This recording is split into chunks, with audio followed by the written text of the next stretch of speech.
جسے پورا شہر برسوں یاد رہا۔ فرینڈ، شاویر کی بیماری دن بدن بڑھتی جا رہی تھی، مگر حویلی کے اندر سب کچھ معمول کے مطابق ظاہر کرنے کی کوشش کی جا رہی تھی۔ بی بی زرینا ہر صبح اپنے بیٹے کے ماتھے کو چوم کر دعائیں دیتی اور یہی سمجھتی کہ شاید کام کی تھکن نے اسے کمزور کر دیا، لیکن سرفراز کی نیندیں اڑ چکی۔ اسے یقین تھا کہ زہر گھر کے کسی اپنے نے ہی دیا ہے۔ اسی شک نے حویلی کے ہر فرد کو مشکوک بنا دیا۔ نوکروں کی نقل و حرکت پر نظر رکھی جانے لگی، کھانے پینے کی ہر چیز الگ ہونے لگی، مگر اصل مجرم چالاک تھا۔ دوسری طرف جلال خان نے رباب کے انکار کو اپنی انا کا مسئلہ بنا رکھا تھا۔ وہ روز اپنے آدمیوں کے ساتھ گاؤں میں گھومتا اور لوگوں کو یہ باور کرواتا کہ 10 دن بعد رباب اس کی دلہن بن جائے گی۔ گاؤں والے خوف زدہ تھے کیونکہ جلال خان کے خاندان کی دہشت برسوں پرانی تھی، لوگ ان سے ڈرتے تھے۔ سلیم نے کئی رشتہ داروں سے مدد مانگنے کی کوشش کی، مگر سب نے خاموشی اختیار کر لی کیونکہ وہ بہت کمزور تھے۔ کوئی بھی جلال خان کے خلاف کھڑا ہونے کی ہمت ہی نہیں رکھتا تھا۔ انہی دنوں احد میر اپنے والدین کے ساتھ رباب کے گھر رشتہ لے کر پہنچ گیا۔ رباب حیران رہ گئی کیونکہ اسے یقین نہیں تھا کہ شہر کا اتنا بڑا کاروباری خاندان ایک ڈھابے والی کی بیٹی سے رشتہ مانگنے آئے گا۔ دوستو، احد کی ماں نے محبت سے رباب کے سر پر ہاتھ رکھا تو برسوں بعد سلیم کی آنکھوں میں امید جاگ گئی، مگر اس خوشی کو کسی کی نظر لگ گئی۔ جلال خان کو جب اس رشتے کی خبر ملی تو اس کا غصہ خطرناک حد تک بڑھ گیا۔ اس نے کھلے عام دھمکی دی کہ اگر رباب کی شادی کسی اور سے ہوئی تو پورا خاندان زندہ نہیں بچے گا۔ اس رات رباب نے پہلی بار خوف محسوس کیا، مگر اس نے احد سے صاف کہا کہ اگر وہ ڈر گیا تو خود یہ رشتہ ختم کر دے گا۔ احد نے جواب دیا کہ محبت صرف آسان راستوں کا نام نہیں ہوتی۔ ادھر شہر میں مہک اپنی برباد زندگی کو دوبارہ سنبھالنے کی کوشش کر رہی تھی۔ اگرچہ فہد نے اسے بے گناہ ثابت کر دیا تھا، مگر معاشرہ اتنی آسانی سے کسی عورت کو معاف ہی نہیں کرتا۔ لوگ اب بھی اسے شک کی نگاہ سے دیکھ رہے تھے۔ فہد اپنی بیوی نائلہ کو طلاق دینے کے بعد شدید ذہنی دباؤ میں تھا۔ اسے احساس ہو رہا تھا کہ اس نے برسوں ایک ایسی عورت پر بھروسہ کیا جو اندر سے نفرت اور حسد سے بھری ہوئی، مگر نائلہ خاموش بیٹھنے والوں میں سے نہیں تھی۔ اس نے جلال خان سے خفیہ ملاقاتیں شروع کر دیں۔ دونوں کی دشمنیاں الگ تھیں، مگر مقصد ایک ہی تھا، اپنے راستے میں آنے والے کو تباہ کر دینا۔ دوستو، نائلہ نے جلال خان کو بتایا کہ شاویر کے کاروبار، احد میر کے خاندان اور فہد کی کمپنی کے درمیان ایک بڑا مالی معاہدہ ہونے والا ہے۔ اگر یہ معاہدہ ہو گیا تو ان سب کی طاقت کئی گنا بڑھ جائے گی۔ جلال خان نے فوراً فیصلہ کیا کہ اسے یہ اتحاد ہر قیمت پر روکنا ہوگا۔ اسی دوران حویلی میں ایک نئی ملازمہ سائمہ کام پر آئی۔ وہ خاموش، پردہ دار اور بہت کم بولنے والی لڑکی تھی۔ کسی کو معلوم نہیں تھا کہ وہ دراصل نائلہ کی بھیجی ہوئی جاسوس تھی۔ سائمہ کا کام صرف ایک تھا، شاویر کو مکمل طور پر ختم کرنا۔ دوستو، ایک رات جب پورا گھر سو چکا تھا، سائمہ چپکے سے شاویر کے کمرے میں داخل ہوئی۔ اس کے ہاتھ میں دوا کی ایک شیشی تھی، مگر جیسے ہی وہ پانی میں زہر ملانے لگی، دروازہ کھڑکنے لگا اور دروازے پر کھڑے سرفراز نے اسے رنگے ہاتھوں پکڑ لیا۔ سائمہ خوف سے کانپنے لگی۔ پہلے اس نے جھوٹ بولا کہ جب سرفراز نے پولیس بلانے کی دھمکی دی تو ٹوٹ گئی۔ اس نے اعتراف کیا کہ اسے کسی عورت نے پیسے دے کر یہاں بھیجا ہے، مگر وہ عورت ہمیشہ نقاب میں آتی تھی۔ سرفراز سمجھ گیا کہ کہانی بہت بڑی ہے۔ اسی لمحے شاویر نے کمزور آواز میں کہا کہ دشمن گھر کے باہر نہیں، شاید گھر کے اندر ہی موجود ہے۔ ادھر رباب کی زندگی میں طوفان اس وقت آیا جب جلال خان کے آدمیوں نے رات کے اندھیرے میں ڈھابے کو آگ لگا دی۔ سلیم اور اذلان بمشکل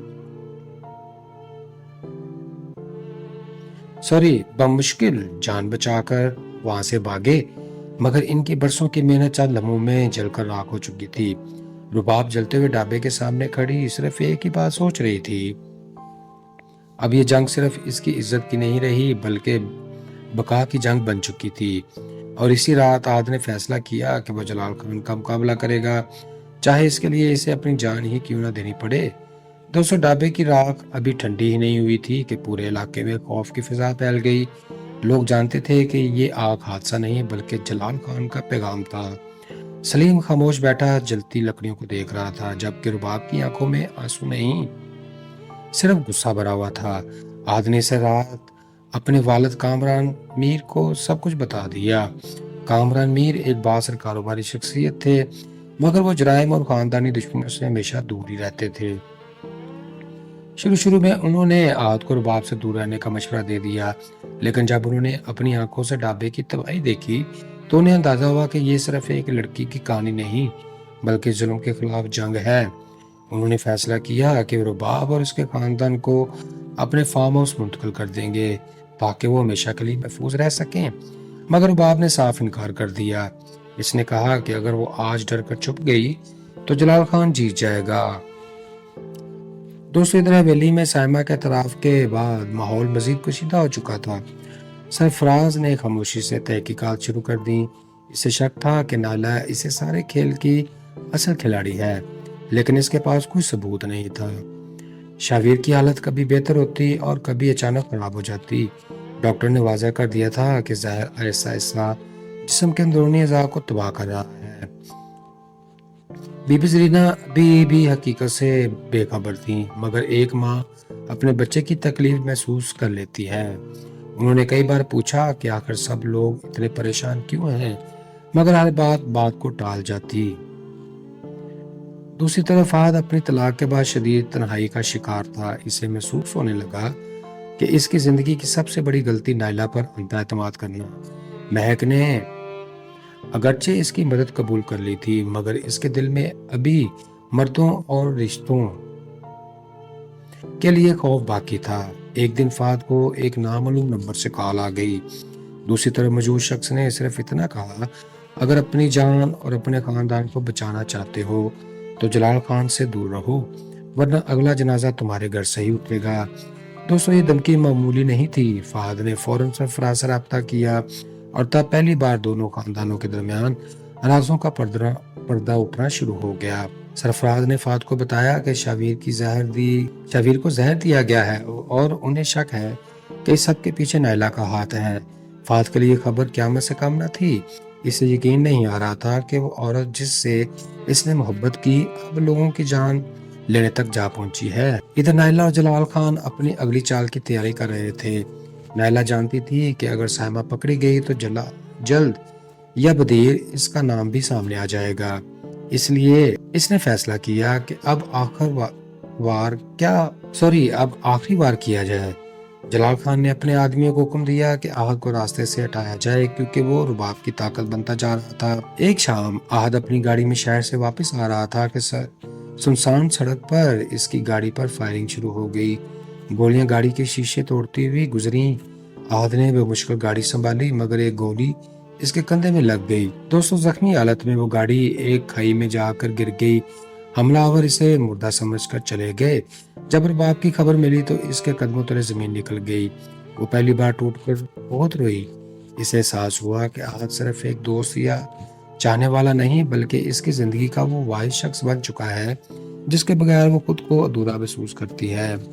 فرینڈز، ہسپتال میں احد نے کمزور آواز میں رباب سے کہا، اگر تم میرا ساتھ چھوڑ دو تو شاید تم محفوظ رہو گی، مگر رباب اس کا ہاتھ پکڑ کر جواب دیتی ہے، اب یہ جنگ تمہاری نہیں ہماری سب کی ہے۔ دوستو، اسی دوران سرفراز کو ایک اور سراغ مل گیا۔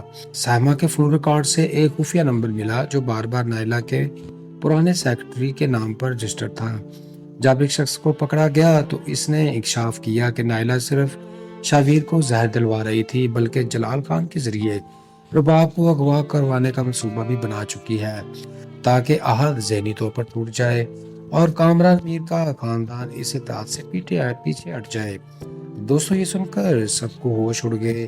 وقت بہت کم تھا کیونکہ جلال خان رباب کو اغوا کرنے کی تاریخ دے چکا تھا۔ وہی دن جب احد اور رباب کی منگنی ہونے والی تھی، حویلی، شہر، ڈھابہ، محبت، نفرت، دولت اور انتقام سب ایک ایسے خطرناک موڑ پر پہنچ چکے تھے جہاں اب یا تو کوئی زندگیاں بچنے والی تھیں یا سب کچھ ہمیشہ کے لیے ختم ہونے والا تھا۔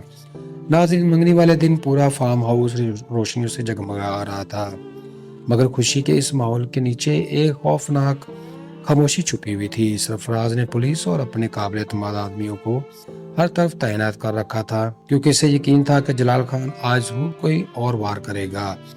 رباب سرخ لباس میں بیٹھی تھی مگر اس کی نظریں بار بار دروازے کی طرف اٹھ رہی تھی۔ احد ابھی ہسپتال سے مکمل صحت یاب نہیں ہوا تھا